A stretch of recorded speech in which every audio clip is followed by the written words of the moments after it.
এখন আপনি ছাত্ররা যারা নেতৃত্ব দিয়েছে এই গণ অভ্যুত্থানে তাদের ভূমিকাকে কিভাবে আপনি দেখছেন? খুব মৌলিক কিছু পার্থক্য সেই সময়কার ছাত্র নেতৃত্ব এবং এই সময়কার ছাত্র নেতৃত্বের মধ্যে আছে, ভালো মন্দ মিলিয়েই আছে। একটা হচ্ছে যে ৮০ দশকের যে ছাত্র নেতৃত্ব তারা খুব সুনির্দিষ্ট কতগুলি রাজনৈতিক মতাদর্শের ভিত্তিতে তারও বহু আগে থেকে সংগঠিত শক্তি হিসাবে সমাজে বিদ্যমান ছিল। ফলে যার যার খুব পরিষ্কার রাজনীতি ছিল, সেখানেও একটা সামরিকতন্ত্র বিরোধী ন্যূনতম গণতান্ত্রিক ব্যবস্থা প্রতিষ্ঠার জন্য এবং সেটা যাতে উন্নততর হয় তার জন্য ২ বার ২টো ১০ দফা প্রণীত হয়েছিল। সেটা বাস্তবায়িত হয় নাই, সেটা আমি আগেই বলেছি।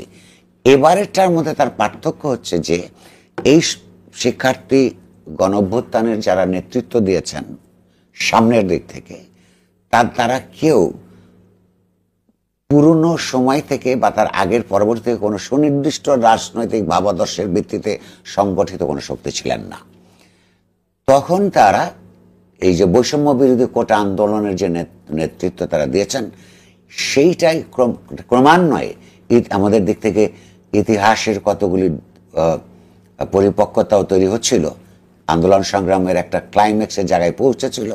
রাজনৈতিক দলগুলো সবসময় সঠিক আচরণ করতে পারেননি।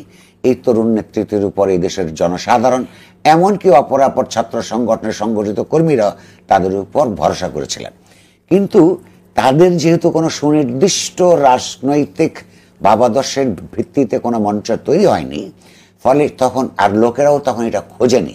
সেটা বরং পরবর্তীকালে ৫ই অগস্টে লীগ সরকারের পতনের পরে যারা আপন আপন রাজনীতি নিয়ে কথা বলছেন, এখন পরিষ্কার হচ্ছে। আমার ধারণা এখন সেই তরুণদের মধ্যেও সবাই একরকম রাজনৈতিক দর্শনের কথা বলছেন না।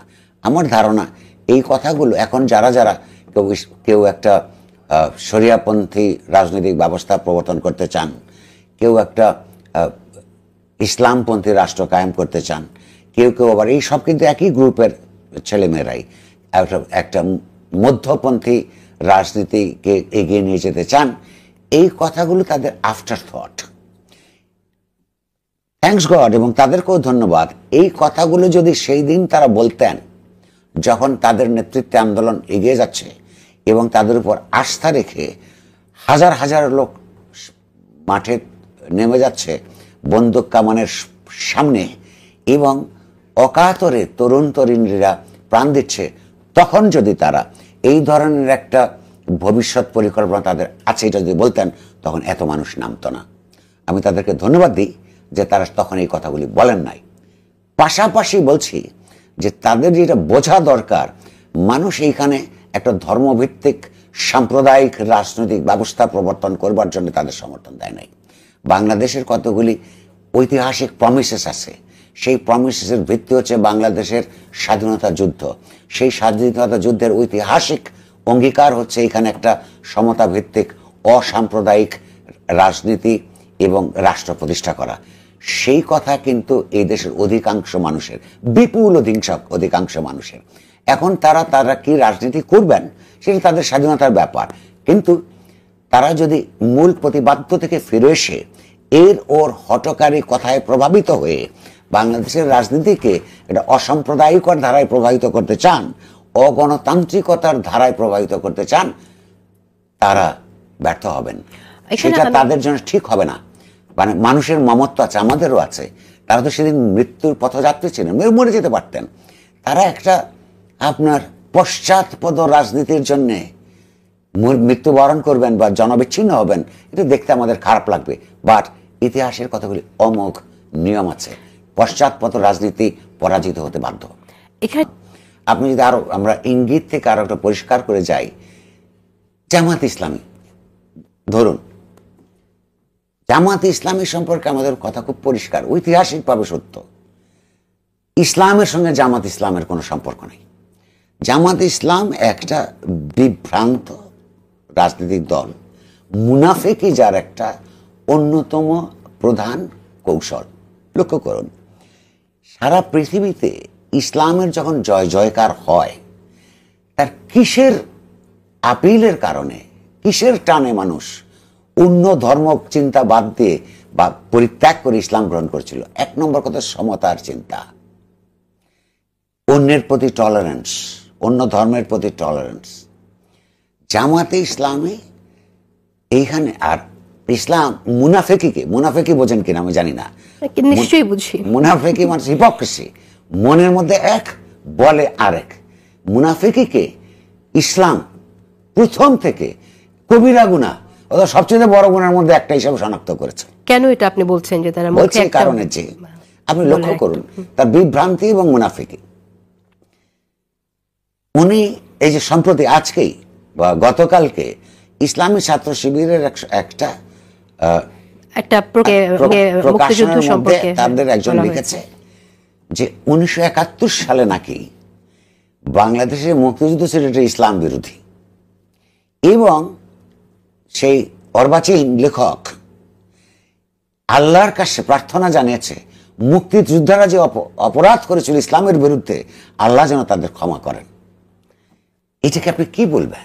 বর্ষে একটা আলাদা ভূখণ্ড হওয়া দরকার আছে কি নাই রাজনীতি হলো, এবং মুসলিম লীগ সহ অপরাপর যাবতীয় রাজনৈতিক দল, এমনকি আপনার আম্বেদকরের মতন মানুষও একটা মহাপ্রাণ, তিনিও যখন বললেন যে পাকিস্তান হওয়া মুসলমান মাইনরিটির জন্য গুরুত্বপূর্ণ, তখনই জামাত ইসলামী পাকিস্তানের বিরোধিতা করছে। আবার পাকিস্তান থেকে পাকিস্তানের আপনার পশ্চিম পাকিস্তান ভিত্তিক শোষণ নিপীড়ন, অর্থনৈতিক রাজনৈতিক বাংলাদেশের আপনার স্বায়ত্ত শাসন বিরোধী সংগ্রামের বিরুদ্ধে, এমনকি সর্বশেষে মানুষের নির্বাচনে গিয়ে যা তখন এই দেশে একটা বর্বর গণহত্যা চালু করে 1971 সালের 25শে মার্চ, সেইটার বিরুদ্ধে যখন একটা ন্যায়ের যুদ্ধ শুরু করে বাংলাদেশের মানুষ, এবং সশস্ত্র মুক্তিযুদ্ধ আকারে স্বাধীনতার যোদ্ধারা এই দেশের মানুষের জন্য সংগ্রাম করে, সেটাকে তারা পাপ হিসেবে শনাক্ত করে। এবং সেই ইসলামের নামে, যেটা যে কোনো ইসলামী মানরা তার অপরাপর ধর্মগোষ্ঠীর সংহতির ভিত্তিতে একটা জালেমের বিরুদ্ধে লড়াই করে বাংলাদেশ স্বাধীন করেছে, তাদেরকে এরা বলছে অপরাধী। আর মুনাফিকিটার, এটা তো ছাত্রদের কথা, যারা বড় শিবিররা ছোট শিবিরদেরকে শিখিয়েছে। আর আপনি কোনো জামাত ইসলামীর নেতার যদি কথা শোনেন, তার মুনাফিকিটা বুঝবেন।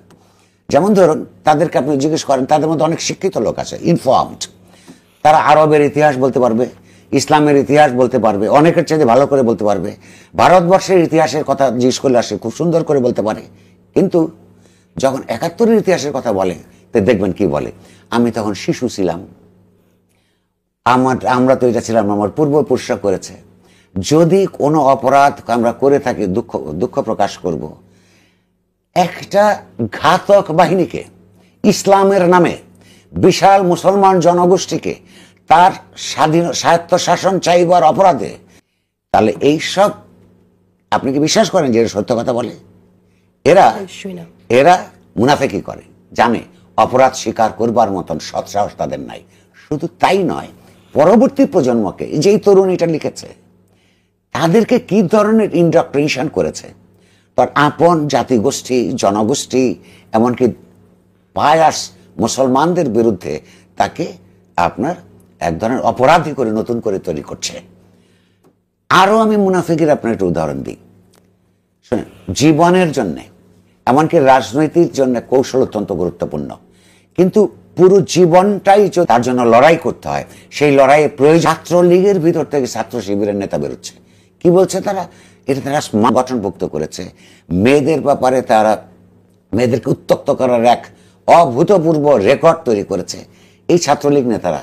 তাহলে ছাত্রলীগ আকারে যে শিবির নেতারা সেই দিন ওখানে ছিল, আজকে যারা ছাত্রলীগের ওই সব নেতাদের বিচার চায় ন্যায্যভাবে, তাদেরকে তো এই শিবির নেতারা ছাত্রলীগ আকারে যে সমস্ত অপকর্ম করেছে তো হবে।